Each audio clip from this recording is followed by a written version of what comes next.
You can know something's bad for you and still stay. You can feel drained, unseen, unfulfilled, and still not leave.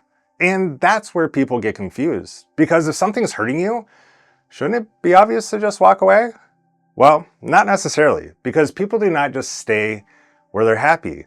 They stay where they can still survive.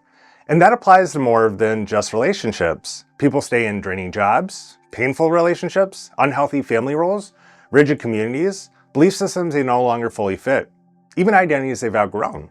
So if part of you already knows something's wrong, why is it so hard to leave? And a lot of people get told the answer is laziness, fear, or a lack of discipline. But what if the real issue is that your needs and your environment are out of alignment? Because a lot of people are not stuck because they're blind. They're stuck because the place hurting them is still giving them something they feel they need. And that's the part that people miss. A lot of environments do not just keep people by making them feel fulfilled.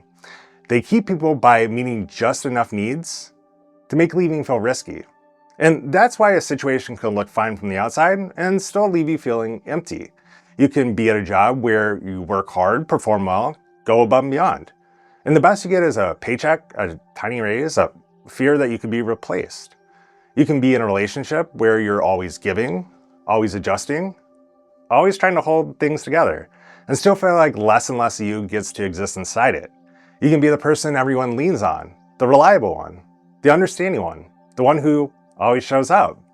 And still realize that when you need support, almost no one shows up for you the same way. That is the pattern. Some environments take your time, your effort, your patience, your emotional energy, without giving back what actually sustains you. Respect, reciprocity, autonomy, growth, emotional safety, a sense of what you give actually matters. So people start asking the wrong questions. Why am I so tired if I'm doing what I'm supposed to be doing? Why do I keep ending up in the same kinds of situations? Why do I see the problem but I still feel stuck in it? And usually they blame themselves. Maybe I'm asking for too much. Maybe this is just life. Maybe I'm too sensitive. Maybe something's wrong with me. But the deeper problem is often much simpler. You are pouring into something that's not pouring back into you. And if you live in that kind of imbalance for too long, you do not just become tired. You become cynical, helpless, disconnected from yourself. Not because you're weak, because when a person gives and gives without enough care or growth or reciprocity coming back, something in them starts shutting down. But here's where the pattern gets even harder to see. Most environments are not designed around your full humanity. They are designed to keep themselves stable. They need rules filled, norms maintained, output sustained. So they usually recognize you first, not for who you fully are, but what you can contribute to the system continuing to function. And that's why so many situations feel good enough at first. They fit you just enough to keep you there. A paycheck, predictability, belonging, familiarity, a role to play, some form of stability. And that's what I would call early fit. It works well enough to get you in the door, but it's not the same thing as long-term fit. Long-term fit is different. Long-term fit is not just about whether you can function there. It also is about whether you can keep giving your energy there without losing too much of yourself in the process. The environment that fits long-term do not just use you. They also support you. They make room for growth, autonomy, reciprocity, meaning, emotional safety. They do not just reward what you produce, they give back something to the person producing it. And that difference matters because some environments fit you just enough to keep you there, but not enough to truly sustain you. And if you do not recognize that difference, you can keep mistaking partial fit for the right fit. And that's why people often repeat the same patterns in different places, different jobs, same emptiness, different relationships, same shrinking feeling, different groups, same pressure to support part of yourself just to belong. And then from the outside, people ask, do they know better? Can they do better? What's wrong with them? But that's usually the wrong question because more often than not, people already know something's wrong. They feel drained. They feel the mismatch. They know the situation has cost them too much. So the better question is, what's the incentive to stay? And once you ask that, the pattern starts actually making sense. A toxic relationship can still provide food, shelter, belonging, stability, identity, fallback support. A draining job can still provide a paycheck, structure, health insurance, predictability, social acceptance. A rigid community can still provide certainty, status, shared language, a place in the group. So even when someone is being deprived of peace, authenticity, growth, autonomy, or self-respect, they may still be receiving something that feels more immediately necessary. And that's the key.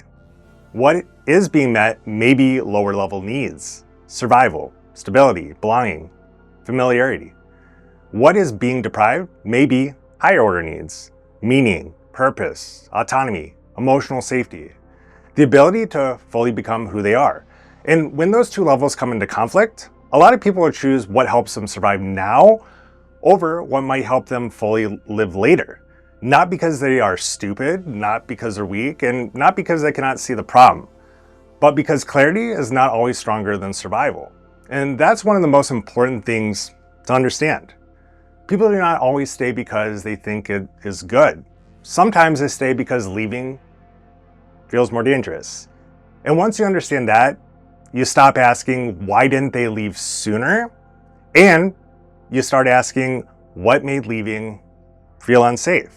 And that's much more of an honest question. And it leads to an even more important realization.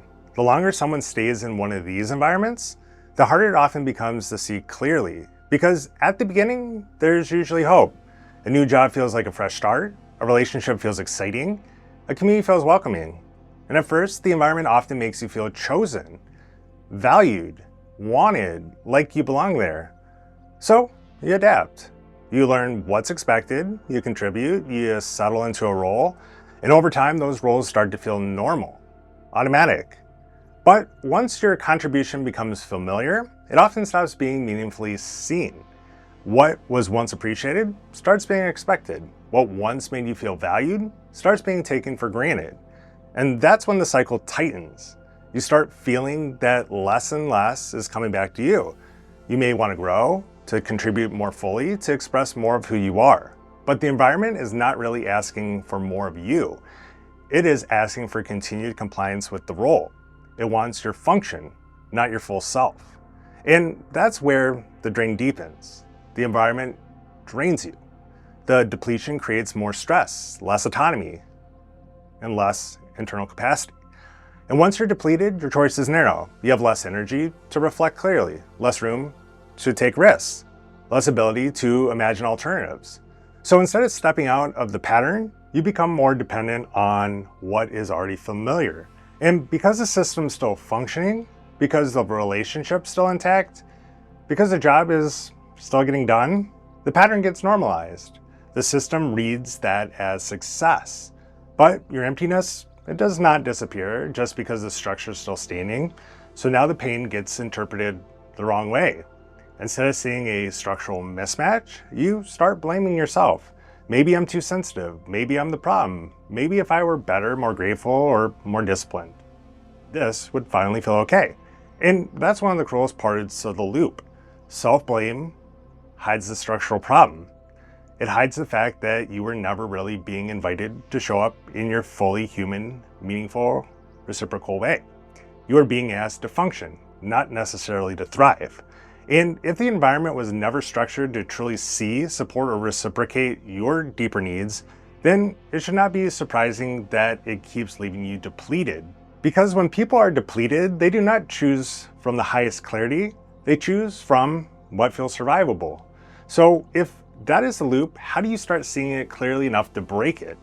The answer is not just leave, because clearly there are still some benefits to staying. So instead of jumping straight to, should I leave? It helps to ask 3 better questions.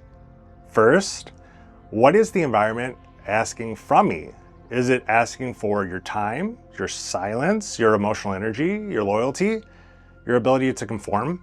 And just as important, what does it require you to suppress in order to function there? Your voice, your joy, your values, your autonomy, parts of your identity. Because if an environment only works when you bring a reduced version of yourself, then it can usually only reciprocate a reduced version of your needs. You can function there, you can survive there, but you cannot fully live there. Second, what is the environment actually giving back?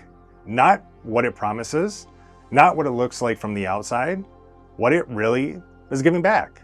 Security, respect, growth, autonomy, belonging, meaning, emotional safety. Because the environments that fit long-term do not just extract value from you, they also support what matters to you. And that's the difference between an environment that merely uses you and one that actually sustains you. Third, which of my needs are being met and which are being quietly sacrificed?